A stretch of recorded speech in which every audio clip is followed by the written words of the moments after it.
Hello friend, स्वागत है आपका अपने चैनल आज क्लास में। आज की इस वीडियो में विज्ञान के काफ़ी महत्वपूर्ण ऑब्जेक्टिव प्रश्न हम आपको बताएंगे। जो आपका फाइनल बोर्ड परीक्षा होगा उसमें 80 ऑब्जेक्टिव प्रश्न रहेगा, जिसमें से आपको केवल 40 ही बनाना है। और इस वीडियो में हम आपको 40 ऑब्जेक्टिव प्रश्न बताएंगे और बिल्कुल ऐसा ही प्रश्न आपके फाइनल बोर्ड परीक्षा में रहेगा। तो ये 40 ऑब्जेक्टिव प्रश्न आपके लिए काफ़ी महत्वपूर्ण हैं, तो एक भी प्रश्न आप लोग स्किप मत कीजिएगा। वीडियो को प्लीज़ आप लोग शुरू से लेके अंत तक देखिएगा। तो आइए शुरू करते हैं पहले नंबर प्रश्न से। तो पहला नंबर प्रश्न है कि मानव शरीर का सबसे बड़ा अंग कौन सा है। काफी महत्वपूर्ण प्रश्न है ये आपके बोर्ड परीक्षा के लिए। यहाँ पे आपको बताना है कि मानव शरीर का सबसे बड़ा अंग कौन सा है। तो यकृत है, इसे आपको याद रखना है। और यकृत को लीवर भी बोला जाता है। यहाँ पे ए वाला ऑप्शन बिल्कुल ही सही हो जाएगा। और जो यकृत होता है ये देखने में कैसा होता है, तो शंकु आकार होता है। तो ये भी साथ में आपको याद रखना है। आइए देखते हैं अगला प्रश्न। दो नंबर प्रश्न है कि आधुनिक आवर्त सारणी में क्षैतिज कतारों को क्या कहते हैं। काफी महत्वपूर्ण प्रश्न है ये भी आपके बोर्ड परीक्षा के लिए।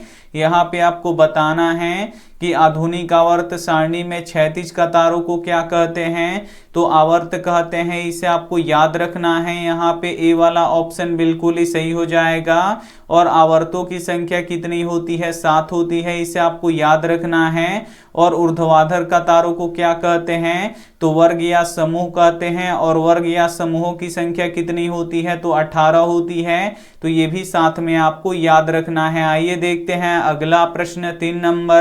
3 नंबर प्रश्न है कि ग्रेफाइट होता है। यहाँ पे आपको बताना है कि ग्रेफाइट होता है। तो जो ग्रेफाइट होता है ये विद्युत का सुचालक होता है, इसे आपको याद रखना है। यहाँ पे ए वाला ऑप्शन बिल्कुल ही सही हो जाएगा। और जो ग्रेफाइट होता है ये अधातु होता है और ये कार्बन का अपरूप होता है, लेकिन ये अधातु होते हुए भी विद्युत का सुचालक होता है। तो ये भी साथ में आपको याद रखना है। आइए देखते हैं अगला प्रश्न।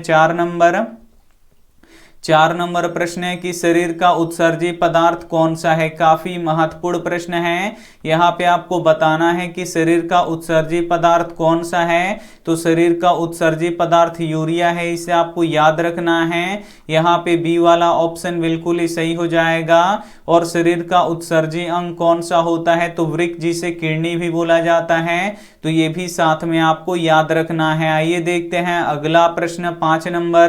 5 नंबर प्रश्न है कि शरीर में ग्वाइटर अथवा घेंघा रोग किसकी कमी के कारण से होता है। काफी महत्वपूर्ण प्रश्न है।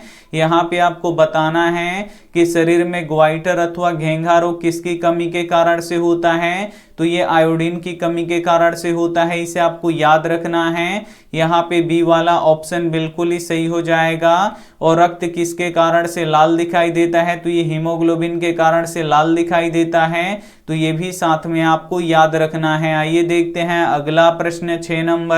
6 नंबर प्रश्न है कि मैग्नीशियम पाया जाता है। यहाँ पे आपको बताना है कि मैग्नीशियम पाया जाता है। तो मैग्नीशियम किस में पाया जाता है, तो मैग्नीशियम क्लोरोफिल में पाया जाता है, इसे आपको याद रखना है। यहाँ पे ए वाला ऑप्शन बिल्कुल ही सही हो जाएगा। और क्लोरोफिल के कारण ही जो पेड़ पौधों की पत्तियां होती हैं वो हरी दिखाई देती हैं। तो ये भी साथ में आपको याद रखना है। और पेड़ पौधों में प्रकाश का अवशोषण कौन करता है, तो यही क्लोरोफिल करता है। तो ये भी साथ में आपको याद रखना है। आइए देखते हैं अगला प्रश्न। 7 नंबर प्रश्न है कि आत्महत्या की थैली के नाम से किसे जानते हैं। काफी महत्वपूर्ण प्रश्न है ये आपके बोर्ड परीक्षा के लिए। यहाँ पे आपको बताना है कि आत्महत्या की थैली के नाम से किसे जानते हैं, तो लाइसोसोम को जानते हैं, इसे आपको याद रखना है। यहाँ पे ए वाला ऑप्शन बिल्कुल ही सही हो जाएगा। एक प्रश्न ये भी पूछा जाता है कि कोशिका का ऊर्जा गृह किसे कहते हैं, तो माइटोकॉन्ड्रिया को कहते हैं। तो ये भी साथ में आपको याद रखना है। आइए देखते हैं अगला प्रश्न। 8 नंबर प्रश्न है कि हजामत बनाने में किस दर्पण का प्रयोग किया जाता है। काफी महत्वपूर्ण प्रश्न है यह आपके बोर्ड परीक्षा के लिए। यहाँ पे आपको बताना है कि हजामत बनाने में किस दर्पण का उपयोग किया जाता है, तो अवतल दर्पण का उपयोग किया जाता है। जो अवतल दर्पण होता है ये बड़ा प्रतिबिंब बनाता है। यहाँ पे सी वाला ऑप्शन बिल्कुल ही सही हो जाएगा। और मोटर गाड़ी के साइड मिरर के रूप में किस दर्पण का प्रयोग किया जाता है, तो उत्तल दर्पण का उपयोग किया जाता है। तो ये भी साथ में आपको याद रखना है। आइए देखते हैं अगला प्रश्न 9 नंबर प्रश्न है कि एलपीजी का मुख्य घटक क्या होता है। काफी महत्वपूर्ण प्रश्न है यह आपके बोर्ड परीक्षा के लिए। यहाँ पे एलपीजी का पूरा नाम क्या होता है, तो लिक्विफाइड पेट्रोलियम गैस होता है। और एलपीजी का मुख्य घटक क्या होता है, तो एलपीजी का मुख्य घटक ब्यूटेन गैस होता है। इसे आपको याद रखना है। यहाँ पे ए वाला ऑप्शन बिल्कुल ही सही हो जाएगा। एक प्रश्न ये भी पूछा जाता है कि सीएनजी का मुख्य घटक क्या होता है, तो सीएनजी का मुख्य घटक मीथेन गैस होता है। इसे आपको याद रखना है। और सीएनजी का पूरा नाम क्या होता है, तो कंप्रेस्ड नेचुरल गैस होता है। तो ये भी साथ में आपको याद रखना है। आइए देखते हैं अगला प्रश्न 10 नंबर प्रश्न है कि शुद्ध सोना कैसा होता है। यहाँ पे आपको बताना है कि जो शुद्ध सोना होता है ये कैसा होता है, तो जो शुद्ध सोना होता है ये मुलायम होता है। इसे आपको याद रखना है। यहाँ पे बी वाला ऑप्शन बिल्कुल ही सही हो जाएगा। और जो शुद्ध सोना होता है ये 24 कैरेट का होता है। तो ये भी साथ में आपको याद रखना है। आइए देखते हैं अगला प्रश्न 11 नंबर प्रश्न है कि जब नेत्र लेंस धुंधला या अपारदर्शी हो जाता है तो उसे कौन सा दोष कहते हैं। काफी महत्वपूर्ण प्रश्न है। यहाँ पे आपको बताना है कि जब नेत्र लेंस धुंधला या अपारदर्शी हो जाता है तो उसे कौन सा दोष कहते हैं, तो उसे मोतियाबिंद कहते हैं। इसे आपको याद रखना है। यहाँ पे डी वाला ऑप्शन बिल्कुल ही सही हो जाएगा। और दूरदृष्टि दोष को दूर करने के लिए किस लेंस का उपयोग किया जाता है, तो उत्तल लेंस का उपयोग किया जाता है। इसे आपको याद रखना है। और निकट दृष्टि दोष को दूर करने के लिए किस लेंस का उपयोग किया जाता है, तो अवतल लेंस का उपयोग किया जाता है। तो ये भी साथ में आपको याद रखना है। आइए देखते हैं अगला प्रश्न 12 नंबर प्रश्न है कि जो लोहे तथा चुंबकीय पदार्थ को अपनी ओर आकर्षित करता है उसे क्या कहते हैं। काफी महत्वपूर्ण प्रश्न है। यहाँ पे आपको बताना है कि जो लोहे तथा चुंबकीय पदार्थ को अपनी ओर आकर्षित करता है उसे क्या कहते हैं, उसे चुंबक कहते हैं। यहाँ पे ए वाला ऑप्शन बिल्कुल ही सही हो जाएगा। और चुंबक के दो ध्रुव होते हैं। तो ये भी साथ में आपको याद रखना है। और जो लोहे तथा चुंबकीय पदार्थ को अपनी ओर आकर्षित नहीं करता है उसे अचुंबक कहते हैं। तो ये भी साथ में आपको याद रखना है। आइए देखते हैं अगला प्रश्न 13 नंबर प्रश्न है कि प्रकाश संश्लेषण की क्रिया किसमें होती है। काफी महत्वपूर्ण प्रश्न है। यहाँ पे आपको बताना है कि प्रकाश संश्लेषण की क्रिया किसमें होती है, तो हरे पेड़ पौधों में होता है। इसे आपको याद रखना है। जो हरे पेड़ पौधे होते हैं ये प्रकाश संश्लेषण की क्रिया के द्वारा अपना भोजन तैयार करते हैं। तो ये भी साथ में आपको याद रखना है। और प्रकाश संश्लेषण की क्रिया में किस गैस का उपयोग होता है, तो कार्बन डाइऑक्साइड गैस का उपयोग होता है। तो ये भी साथ में आपको याद रखना है। आइए देखते हैं अगला प्रश्न 14 नंबर प्रश्न है कि मानव हृदय में कितने कोष्ठ पाए जाते हैं। काफी महत्वपूर्ण प्रश्न है। यहाँ पे आपको बताना है कि मानव हृदय में कितने कोष्ठ पाए जाते हैं, तो मानव हृदय में 4 कोष्ठ पाए जाते हैं। इसे आपको याद रखना है। यहाँ पे ए वाला ऑप्शन बिल्कुल ही सही हो जाएगा। काफी महत्वपूर्ण विज्ञान के 40 ऑब्जेक्टिव प्रश्न बताएंगे। और इस 40 ऑब्जेक्टिव प्रश्न में से बहुत सारे प्रश्न आपके फाइनल बोर्ड परीक्षा में हूबहू रहेगा, ये हमारा गारंटी है। तो एक भी प्रश्न आप लोग स्किप मत कीजिएगा। वीडियो को प्लीज आप लोग शुरू से लेके अंत तक देखिएगा। और वीडियो को अभी तक आप लाइक नहीं किए तो प्लीज आप लोग वीडियो को लाइक भी कर दीजिएगा। आइए देखते हैं अगला प्रश्न 15 नंबर प्रश्न है कि परिपथ की सुरक्षा के लिए किस युक्ति का प्रयोग होता है। यहाँ पे आपको बताना है कि परिपथ की सुरक्षा के लिए किस युक्ति का प्रयोग होता है, तो विद्युत फ्यूज का उपयोग होता है। इसे आपको याद रखना है। यहाँ पे ए वाला ऑप्शन बिल्कुल ही सही हो जाएगा। और जो विद्युत फ्यूज होता है ये विद्युत धारा के उष्मीय प्रभाव पे कार्य करता है। तो ये भी साथ में आपको याद रखना है। आइए देखते हैं अगला प्रश्न 16 नंबर प्रश्न है कि अनुवांशिकी के पिता किसे कहते हैं। काफी महत्वपूर्ण प्रश्न है। यहाँ पे आपको बताना है कि अनुवांशिकता के पिता किसे कहते हैं, तो ग्रेगर जॉन मेंडल को कहते हैं, इसे आपको याद रखना है। यहाँ पे सी वाला ऑप्शन बिल्कुल ही सही हो जाएगा। और ग्रेगर जॉन मेंडल ने अपने प्रयोगों के लिए किस पौधे को चुना था, तो मटर के पौधे को चुना था, तो ये भी साथ में आपको याद रखना है। आइए देखते हैं अगला प्रश्न 17 नंबर प्रश्न है कि अम्ल क्षार के परिरक्षण के लिए किसका उपयोग किया जाता है। काफी महत्वपूर्ण प्रश्न है। यहाँ पे आपको बताना है कि अम्ल क्षार के परिरक्षण के लिए किसका उपयोग किया जाता है, तो लिटमस पत्र का उपयोग किया जाता है, इसे आपको याद रखना है। यहाँ पे सी वाला ऑप्शन बिल्कुल ही सही हो जाएगा। और लिटमस पत्र किससे प्राप्त होता है, तो ये लाइकेन से प्राप्त होता है, तो ये भी साथ में आपको याद रखना है। आइए देखते हैं अगला प्रश्न 18 नंबर प्रश्न है कि तरंग दैर्ध्य को किस में मापते हैं। यहाँ पे आपको बताना है कि तरंग दैर्ध्य को किस में मापते हैं, तो तरंग दैर्ध्य को एंगस्ट्रॉम में मापते हैं, इसे आपको याद रखना है। यहाँ पे बी वाला ऑप्शन बिल्कुल ही सही हो जाएगा। और किस रंग का तरंग दैर्ध्य सबसे अधिक होता है, तो लाल रंग का तरंग दैर्ध्य सबसे अधिक होता है, इसे आपको याद रखना है। और बैगनी रंग का तरंग दैर्ध्य सबसे कम होता है, तो ये भी साथ में आपको याद रखना है। आइए देखते हैं अगला प्रश्न 19 नंबर प्रश्न है कि आवृत्ति का एसआई मात्रक क्या होता है। यहाँ पे आपको बताना है कि आवृत्ति का एसआई मात्रक क्या होता है, तो आवृत्ति का एसआई मात्रक हर्ट्ज होता है, इसे आपको याद रखना है। यहाँ पे ए वाला ऑप्शन बिल्कुल ही सही हो जाएगा। और धारा का एसआई मात्रक एम्पियर होता है, तो इसे भी साथ में आपको याद रखना है। और चुंबकीय क्षेत्र का एसआई मात्रक टेस्ला होता है, इसे आपको याद रखना है। और बल का एसआई मात्रक न्यूटन होता है, तो ये भी साथ में आपको याद रखना है। आइए देखते हैं अगला प्रश्न 20 नंबर प्रश्न है कि मायोपिया का दूसरा नाम क्या है। काफी महत्वपूर्ण प्रश्न है। यहाँ पे आपको बताना है कि मायोपिया का दूसरा नाम क्या है, तो निकट दृष्टि दोष है, इसे आपको याद रखना है। यहाँ पे बी वाला ऑप्शन बिल्कुल ही सही हो जाएगा। और निकट दृष्टि दोष को दूर करने के लिए किस लेंस का उपयोग करते हैं, तो अवतल लेंस का उपयोग करते हैं, इसे आपको याद रखना है। और विटामिन ए के कमी के कारण से कौन सा रोग होता है, तो रतौंधी होता है, तो ये भी साथ में आपको याद रखना है। आइए देखते हैं अगला प्रश्न 21 नंबर प्रश्न है कि मृग मरीचिका किस परिघटना के कारण से बनता है। काफी महत्वपूर्ण प्रश्न है। यहाँ पे आपको बताना है कि मृग मरीचिका किस परिघटना के कारण से बनता है, तो प्रकाश के पूर्ण आंतरिक परावर्तन के कारण से बनता है, इसे आपको याद रखना है।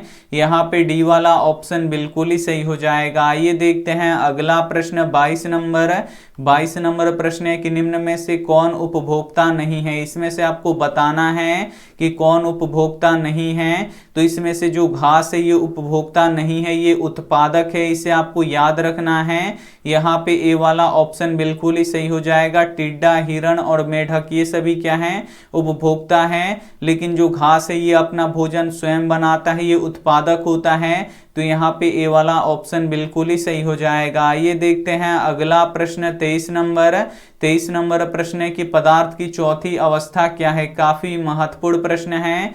यहाँ पे आपको बताना है कि पदार्थ की चौथी अवस्था क्या है, तो पदार्थ की चौथी अवस्था प्लाज्मा है, इसे आपको याद रखना है। यहाँ पे डी वाला ऑप्शन बिल्कुल ही सही हो जाएगा। आइए देखते हैं अगला प्रश्न 24 नंबर प्रश्न है कि प्रोटॉन पर कौन सा आवेश होता है। काफी महत्वपूर्ण प्रश्न है। यहाँ पे आपको बताना है कि प्रोटॉन पर कौन सा आवेश होता है, तो जो प्रोटॉन होता है इस पे धन आवेश होता है, इसे आपको याद रखना है। यहाँ पे ए वाला ऑप्शन बिल्कुल ही सही हो जाएगा। और जो इलेक्ट्रॉन होता है उस पे ऋण आवेश होता है, इसे आपको याद रखना है। और जो न्यूट्रॉन होता है इस पे कोई भी आवेश नहीं होता है, ये आवेशहीन होता है, तो ये भी साथ में आपको याद रखना है। आइए देखते हैं अगला प्रश्न 25 नंबर प्रश्न है कि उदासीनीकरण की क्रिया में क्या बनता है। यहाँ पे आपको बताना है कि उदासीनीकरण की क्रिया में क्या बनता है, तो यहाँ पे लवण एवं जल बनता है, इसे आपको याद रखना है। यहाँ पे डी वाला ऑप्शन बिल्कुल ही सही हो जाएगा। और उदासीनीकरण की क्रिया क्या है, तो जब अम्ल और क्षार आपस में अभिक्रिया करके लवण एवं जल का निर्माण करता है, तो उसे उदासीनीकरण की अभिक्रिया कहते हैं, तो ये भी साथ में आपको याद रखना है। आइए देखते हैं अगला प्रश्न 26 26 नंबर प्रश्न है कि पीछे से आने वाली वाहनों को देखने के लिए मोटर कार में कौन सा दर्पण का प्रयोग किया जाता है। काफी महत्वपूर्ण प्रश्न है ये आपके बोर्ड परीक्षा के लिए। यहाँ पे आपको बताना है कि पीछे से आने वाली वाहनों को देखने के लिए मोटर कार में कौन सा दर्पण का प्रयोग किया जाता है, तो उत्तल दर्पण का प्रयोग किया जाता है, इसे आपको याद रखना है। यहाँ पे ए वाला ऑप्शन बिल्कुल ही सही हो जाएगा। जो उत्तल दर्पण होता है ये किसी भी वस्तु का छोटा और सीधा प्रतिबिंब बनाता है, तो ये भी साथ में आपको याद रखना है। आइए देखते हैं अगला प्रश्न 27 नंबर। 27 नंबर प्रश्न है कि रॉकेट में कौन सा ईंधन का प्रयोग होता है। काफी महत्वपूर्ण प्रश्न है। यहाँ पे आपको बताना है कि रॉकेट में कौन सा ईंधन का प्रयोग होता है, तो हाइड्रोजन का प्रयोग होता है, इसे आपको याद रखना है। यहाँ पे ए वाला ऑप्शन बिल्कुल ही सही हो जाएगा। और कोयला कितने प्रकार के होते हैं, तो कोयला 4 प्रकार के होते हैं, तो ये भी साथ में आपको याद रखना है। और सबसे अच्छा कोयला कौन सा होता है, तो एंथ्रोसाइड होता है, इसे आपको याद रखना है। और सबसे खराब पीट होता है, तो ये भी साथ में आपको याद रखना है। आइए देखते हैं अगला प्रश्न 28 नंबर। 28 नंबर प्रश्न है कि विशिष्ट प्रतिरोध का एसआई मात्रक क्या होता है। काफी महत्वपूर्ण प्रश्न है।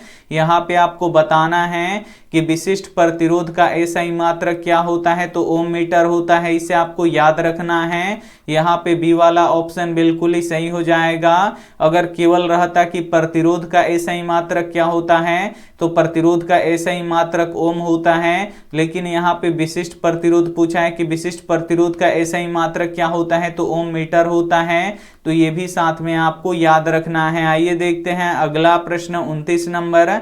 29 नंबर प्रश्न है कि कार की बैटरी में कौन सा अम्ल का प्रयोग किया जाता है। काफी महत्वपूर्ण प्रश्न है।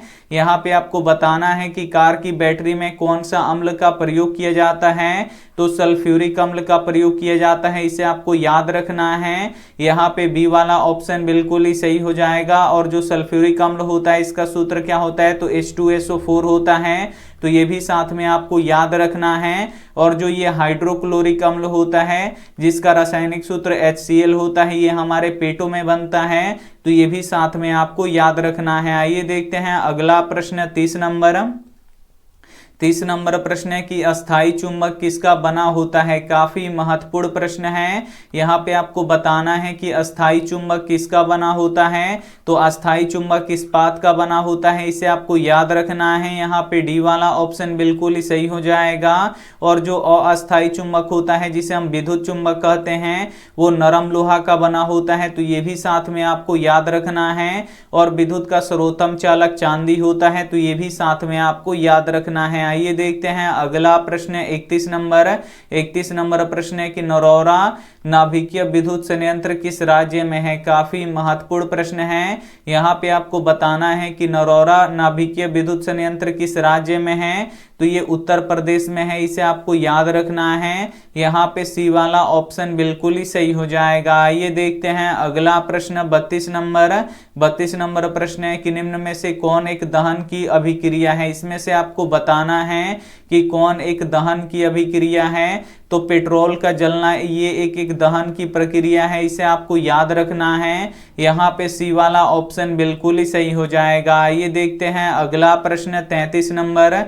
33 नंबर प्रश्न है कि ग्लूकोज कितने कार्बन से मिलकर बना होता है। यहाँ पे आपको बताना है कि जो ग्लूकोज होता है ये कितने कार्बन से मिलकर बना होता है, तो ग्लूकोज का रासायनिक सूत्र क्या होता है, तो C6H12O6 होता है, इसे आपको याद रखना है, जिसमें कार्बन 6 होता है, हाइड्रोजन 12 होता है, ऑक्सीजन 6 होता है। तो यहाँ पे पूछ रहा है कि ग्लूकोज में कार्बन कितने मिलकर, यहाँ पे देखिए ग्लूकोज कितने कार्बन से मिलकर बना होता है, तो 6 कार्बन से मिलकर बना होता है, तो यहाँ पे बी वाला ऑप्शन बिल्कुल ही सही हो जाएगा। आइए देखते हैं अगला प्रश्न 34 नंबर। 34 नंबर प्रश्न है कि सूक्ष्मदर्शी में किस लेंस का प्रयोग किया जाता है। काफी महत्वपूर्ण प्रश्न है। यहाँ पे आपको बताना है कि सूक्ष्मदर्शी में किस लेंस का प्रयोग किया जाता है, तो उत्तल लेंस का प्रयोग किया जाता है। यहाँ पे बी वाला ऑप्शन बिल्कुल ही सही हो जाएगा। और उत्तल लेंस को अभिसारी लेंस कहते हैं, इसे आपको याद रखना है। और अवतल लेंस को अपसारी लेंस कहते हैं, तो ये भी साथ में आपको याद रखना है। आइए देखते हैं अगला प्रश्न 35 नंबर। 35 नंबर प्रश्न है कि सभी अम्लों में पाया जाता है। काफी महत्वपूर्ण प्रश्न है ये आपके बोर्ड परीक्षा के लिए। यहाँ पे आपको बताना है कि सभी अम्लों में पाया जाता है, तो सभी अम्लों में हाइड्रोजन पाया जाता है, इसे आपको याद रखना है। यहाँ पे बी वाला ऑप्शन बिल्कुल ही सही हो जाएगा। आइए देखते हैं अगला प्रश्न 36 नंबर। 36 नंबर प्रश्न है कि जीवों की उत्पत्ति से पहले पृथ्वी पर निम्न में से क्या नहीं था। काफी महत्वपूर्ण प्रश्न है। यहाँ पे आपको बताना है कि जीवों की उत्पत्ति से पहले पृथ्वी पर निम्न में से क्या नहीं था। तो कार्बन डाइऑक्साइड नहीं था, और ऑक्सीजन नहीं था, और नाइट्रोजन नहीं था, इसे आपको याद रखना है। यानी ये सब नहीं था, तो यहाँ पे डी वाला ऑप्शन बिल्कुल ही सही हो जाएगा। आइए देखते हैं अगला प्रश्न 37 नंबर। 37 नंबर प्रश्न है कि ओजोन का निर्माण होता है किससे। काफी महत्वपूर्ण प्रश्न है। यहाँ पे आपको बताना है कि ओजोन का निर्माण होता है किससे। तो ओजोन का रासायनिक सूत्र क्या होता है, O3 होता है। तो ये ऑक्सीजन के 3 परमाणुओं से मिलकर बना होता है। तो यहाँ पे बी वाला ऑप्शन बिल्कुल ही सही हो जाएगा। और जो ओजोन परत होता है ये परावैंगनी किरणों को छानने का कार्य करता है, इसे आपको याद रखना है। और ओजोन परत को कौन नष्ट कर रहा है, तो CFC गैस नष्ट कर रहा है, तो ये भी साथ में आपको याद रखना है। आइए देखते हैं अगला प्रश्न 38 नंबर।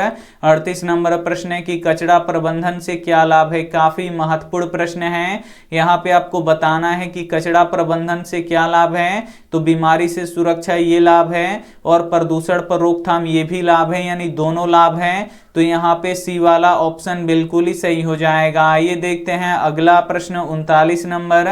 39 नंबर प्रश्न है कि ओजोन परत के क्षय से मानव जीवन पर क्या प्रभाव पड़ेगा। काफी महत्वपूर्ण प्रश्न है।